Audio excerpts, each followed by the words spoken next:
ضرورت اعتقاد رسالت و امامت۔ کوئی لائحہ عمل یا کوئی قانون و آئین جو اخلاق انسانی کی درستی کے لیے ہو، اگرچہ اس کو دنیا کے عقلاء مل کر ترتیب دیں تب بھی وہ اخلاق انسانی کی درستی میں زیادہ ممدون و معاون ثابت نہیں ہو سکتا۔ اول تو اس میں غلطی کا احتمال باقی رہ جائے گا، اس لیے کہ بڑھتے ہوئے علم و عقل نے پرانے معقولات کو آج باطل کر دیا ہے، لہٰذا کوئی نظریہ بھی جس کو عقل انسانی نے ثابت کر دیا ہے اس پر واقعی اور حقیقی ہونے کا یقین نہیں کیا جا سکتا۔ ایسی صورت میں کوئی ذی عقل انسان ان قوانین پر عمل پیرا ہو کر کس طرح خالق کے خوشنودی کی طرف سے مطمئن ہو سکتا ہے؟ اور یہ بات بھی ظاہر ہے کہ جب تک عمل کرنے والوں کو آئین کے درست و صحیح اور بالکل حق ہونے کا یقین نہ ہو، اس وقت تک وہ اس پر پختہ یقین و عزم و ارادے کے ساتھ عمل کرنے سے قاصر رہے گا، اور یہی بات اس کے کردار میں اور اخلاق میں نقص و کمزوری کا سبب بن جائے گی، اور تحت الشعور میں چھپی ہوئی خود غرضی و خود پرستی کسی نہ کسی وقت رنگ لا کر رہے گی۔ اس لیے ضروری ہوا کہ خالق عالم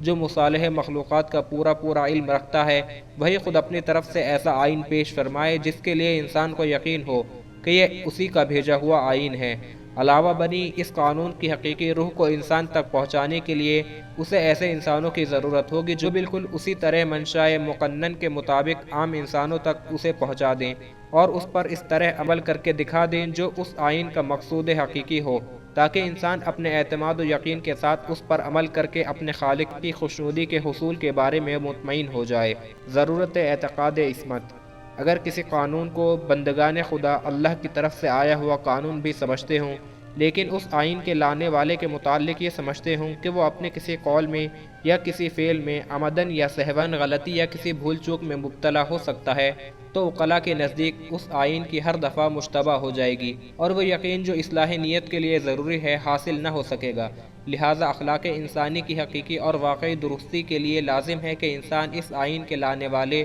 اور پہنچانے والے کو ہر قسم کی غلطی اور ہر طرح کے سہو و نسیان سے بلند و بالا ہونے پر اعتقاد و یقین رکھے، ورنہ اس آئین کی افادیت تمام اور مکمل نہ ہو سکے گی۔ اسی طرح اس پہنچانے والے کے بعد کچھ لوگ اس آئین کے حقیقی شارح اور محافظ ہوں گے، ان کے متعلق بھی بعینہ ہی اسی قسم کے اعتقاد و یقین کی ضرورت ہے۔ ضرورت اعتقاد قیامت۔ چونکہ خالق کائنات نے اس دنیا کو امتحان گاہ اور دارالعمل بنایا ہے،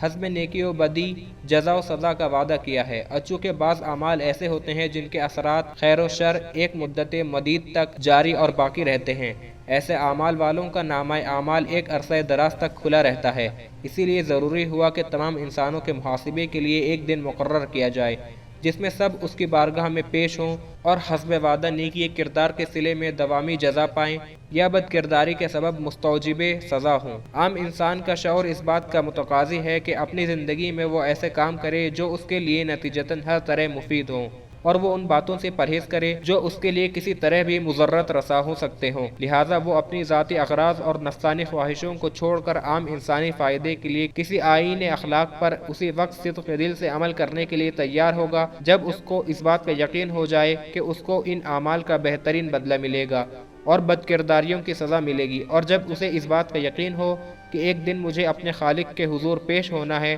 جو مجھ سے میرے اعمال کا محاسبہ کرے گا۔ لہٰذا ضروری ہوا کہ نیت انسانی کو درست کرنے اور درست باقی رکھنے کے لیے انسان ایک ایسے دن کا یقین رکھے جس میں اس کو اس کے مالک و خالق کی بارگاہ میں پیش ہونا ہے، اور اس روز اس سے اس کے اعمال و کردار کا محاسبہ ہوگا۔